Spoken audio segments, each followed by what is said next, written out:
What's happening, you guys? Veggie here. So I have just finished week 10 on my fat loss phase at 74 kilograms. Now I started the fat loss phase at 85, so overall over 10 weeks I've actually lost 11 kilos, which in theory sounds brilliant, but to me personally it's been a bit of a disappointment, which is what I really want to talk about today. It's my experiences so far this year with fat loss. Now, those of you unaware, I've done fat loss for about 3 years now. 3 years in a row, I diet for around 10 to 15 weeks each year, right? So this year, my overall experience has been a little bit different. So overall, the first 6 weeks of this fat loss period, I lost 10 kilos, right? So I got down to 75, which is brilliant in theory. But the problem was that means the last four, I've only lost 1 kilo. So after the first 6 weeks of fat loss, I was like, oh my God, that's brilliant. I'm down to 75 kilograms. And as a lot of people would do, my mentality for fat loss started to drop. Now, I'm not saying it dropped dramatically. I was still hitting my calories every single day. I was doing 2,000 calories, right? But then my one day where I decided to eat flexibly, which I mentioned previously to you guys, I try and eat in the caloric amount, I didn't. So after those 6 weeks, I essentially almost had a binge day every week, which jeopardized my fat loss period. And I definitely feel like I would have lost maybe 2 kilos or 3 kilos in that 4 week period if I stayed disciplined.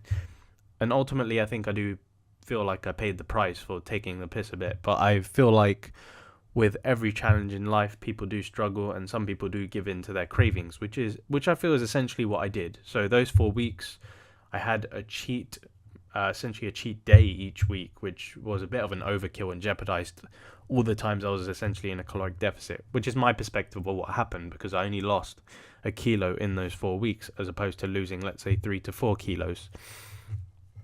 So I think it's more of a learning when it comes to fat loss, is seeing what your body does when you do things, and when you give in to cravings, it really does show. So overall, in terms of my approach, I'm on 74 kilos. Usually I dip down to around 70, 69 kilos. Last year I stopped to, I think it was 72, right? So this year I'm aiming for like leaner. So I want to be about 69 kilos at the end of this fat loss phase, which leaves me to lose 5 kilos in the next 5 weeks. So this fat loss period is going to be 15 weeks. I really want to see what weight I hit at the end of week 15. It's going to be, I'm very curious, it's going to be very interesting to see how I adjust things according to how much weight I'm losing each week. So my experience so far is, naturally, if I don't lose a kilo in week 11, then I need to adjust something to compensate for it, right? So that might be doing more cardio, which is most likely what it's going to be. So increasing cardio frequency. Now, I've already addressed to you guys that running more than 4 times a week is actually very damaging for the knees. So what I tend to find is instead mix things up. So I actually have a boxing bag in my back garden, so I'll go for a bit of boxing. I'm not professional, just hitting around the bag, which is great for burning calories, really. Or I recommend you hit up maybe cross trainer or do something different, so that way you have the potential to do more cardio if you need to. So that might mean instead of doing 4 days of cardio a week, I might be doing 5 or 6, maybe even 7. We'll see how things go. So I'm really interested in seeing how week 11 sticks. And if I lose a kilo, if I don't lose a kilo, chances I'll be increasing either A, the amount of cardio I do each session, or B, the number of days I'm doing cardio. And I think that's what most of you guys need to understand, is when you hit that plateau stage, you've got to try and mix things up. Now, one of the things I noticed was during those 4 weeks where I've only lost about a kilo, I wasn't staying very hydrated. I think my nutrition started to slip off, and I was edging more towards flexible dieting in those 2,000 calories.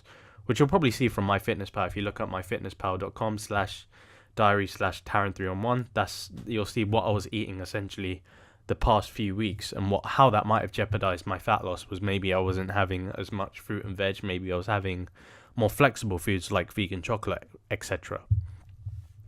So really, in the upcoming few weeks, it's going to be a good experience. I'm going to be reflecting, adjusting, showing you guys.